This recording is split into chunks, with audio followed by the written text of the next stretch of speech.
ñu ngi leen di nuyu di leen jaajëfal yéen ñi suivre chaîne bi di Xalaat TV ñu leen di dalalaat ci seen jàngatu bés bi.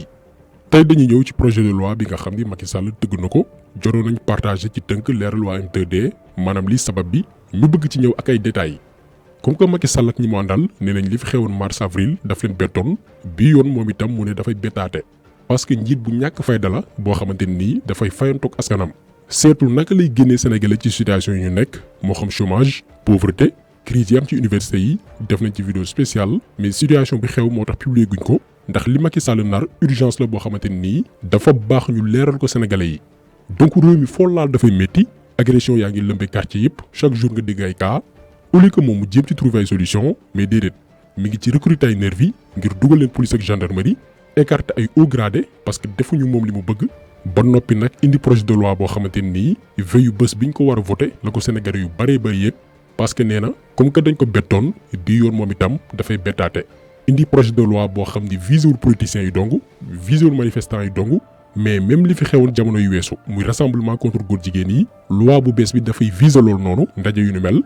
ba ci suñu genre yi nga xam ne ñu ngi ci réseaux sociaux yi ngir sensibiliser sénégalais yi ci yore gu bon gi ñu yoree réew mi loi bi nee na dañ leen di considérer léegi comme ay terroristes ak étudiants yeeg bépp sénégalais bu bëgg a ñaxtu li la métti loolu lañ bëgg a leeral étape par étape ngeen xam fi Macky Sall jëme Sénégal te duñ ko may dara ndax tey la xeex bi di gën a am solo du ay loi mooy tax ñuy reculer du ay loi mooy tax ñuy tiit xeex bi ñuy def yàlla lañ ci jiital d'abord.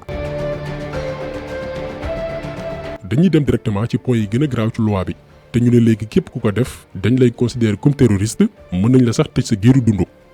benn bi mooy nee nañ crime commis par participation à un mouvement insurrectionnel boo demee ci code pénal rawatina article 85 mouvement insurrectionnel mooy par exemple étudiants yi bu ñuy def front baare yoon wi ba kenn demul kenn dikkul parce que tamit li tax étudiants yi di def loolu mooy comme que suñu njiit yi du koy mbaam la ñu yor nañu baal ci kàddu yi mais bu ñu jëlee ko ci mel ne Macky Sall xamul kuy wax ak moom ci njëkk ak teraanga parce que baadoola la booy kaas du la dégg faa nga jëflanteeg moom ci mbedd yi muy soog a réagir kon ju koy mbaam la yor ba tax na kuy kaas faa nga wàcc ci mbedd mi muy soog a def réaction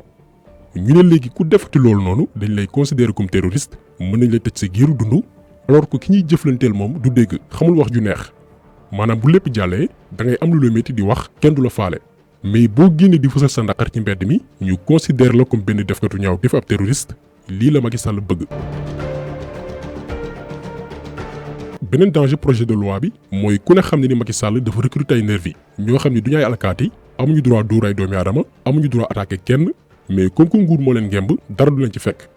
léegi nag ñun ñii waxoon nañ ko te tey lañ ko gën a wax sénégalais itam dañoo war a armé wu ngir ku leen agressé ñu fayu lii mooy yoon bu ñu newee ci dëkk boo xamante ni amul yoon ñi la war a aar dañ lay seetaan yow yaa jël say propre matukaay yi Macky moom dem na ba comprendre loolu noonu xam ne ni askan wi dañuy jël seen i matukaay bopp. léegi ci loi bi def ci dugal benn point boo xamante ni objectif bi mooy suñ la attaqué doo sañ a fayu dañ ne les violences ou voies de fait contre les personnes.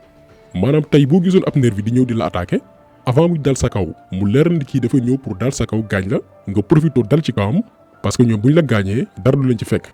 mais boo leen jiitoo ci attaque boobu noonu yow dañ lay considérer comme terroriste. lii moo nekk ci biir projet de loi bi ñu toppee la li ñuy wooyee violence ou voie de fait contre les personnes.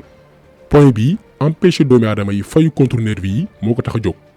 bañ na ko sax bu duñoo ñëw ci point 11 bi ne boo fabriqué wala nga yor loo xamante ni mën nañ ko dippee arme. par exemple yow bu ñu fekkee ci yow benn ngànnaay alors que da nga bëggoon aar sa bopp contre nervi yi dañ lay considérer léegi comme terroriste alors que nervi yaa ngi yor ay cour ay pistolet ba ci ay jaasi di tambaambaalu ci biir réew mi te kenn jàppu leen.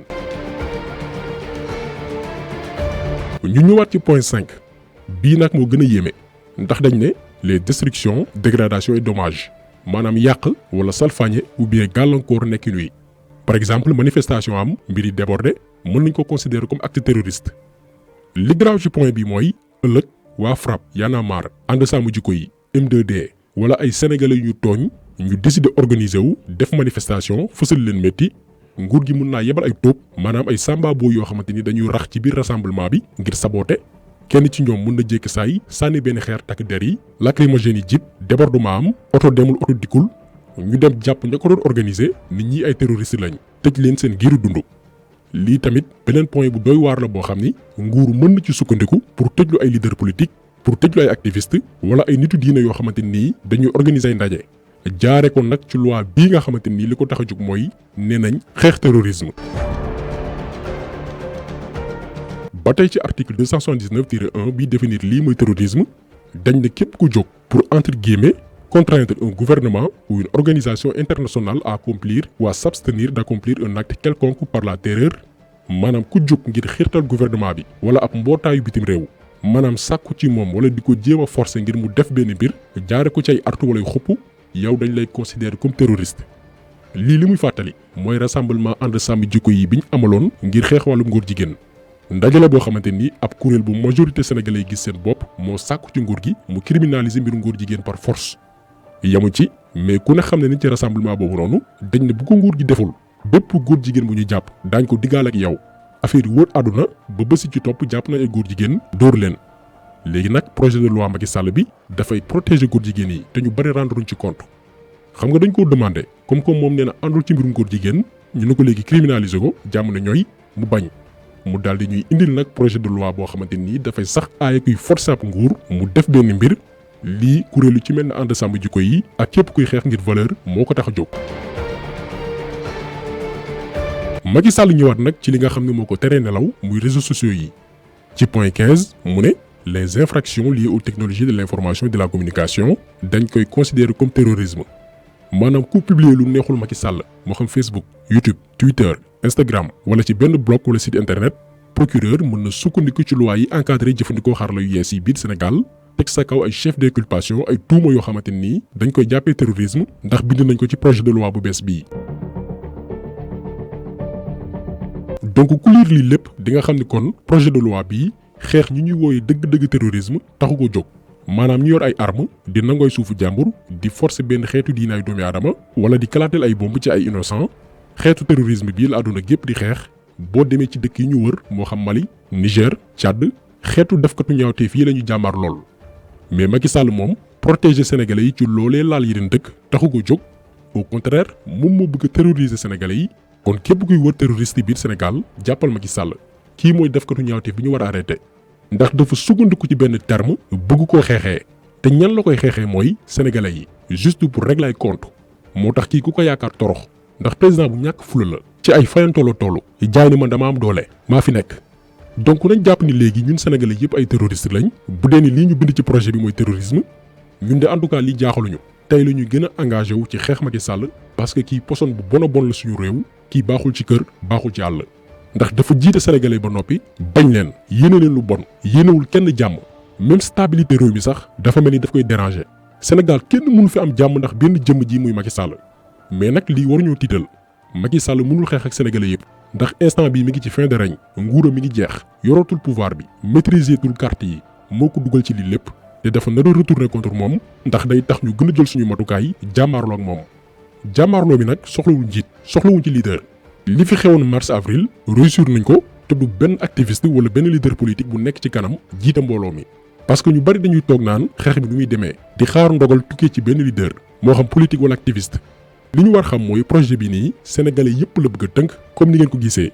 kon rassemblement yi fépp la war a amee ci Sénégal pas ci benn bërëb dong ngir Macky Sall dellu ginnaaw ci lii ndax bu jàllee ëllëg yow mii di seetaan mën nañ la néewal doole ci sa dëkk mën nañ la néewal doole ci sa bërëb liggéeyukaay te doo am foo ko jooyee boo waxee duñ la dégg ndax Macky Sall xamul maslaa te boo génnee ci mbedd mi mën nañ la coller motif ne la yow acte terroriste nga def donc kii jàmmaarloo la xam te dem na ba comprendre que ni askan wi jëlee nañ jikkoom jikkoy baadoola la yor baadoola nag xamul yelaa ay duma moo ko fi jëlee Macky Sall ñun loolu lañ gëm waxoon nañ ko fi ñu bari di reetaan mais ay duma national moo fi jëlee Macky Sall kon nag ku nekk jël say propre responsabilité te bañ ci xaar kenn. dañ koy jeexale ak ay kàddu Macky Sall moom ba muy woote confrontation jàmmaarloo jëmale ci maître Wade bi nga xamante nii xaajul bay jege di def li Macky Sall nekk di def actuellement ngeen déglu kàddu yam teniroon Macky Sall naafeq la bu ñu kenn wax waxi président. Macky Sall du président amatul légitimité ci biir réew mi ndax dafa déclarer guerre bépp sénégalais kii daf ñu won ni taxawul taxawaayu président mais dafa taxaw taxawaayu nooteel tiitalaate yóbbu fi askan wi kon kii du njiit mérito respect dañ leen di digtal ay kàddoom ngeen xam ne kii naafeq la du wax ko du dëgg kàddu démbam yi ni mu waroon jëfinu taayam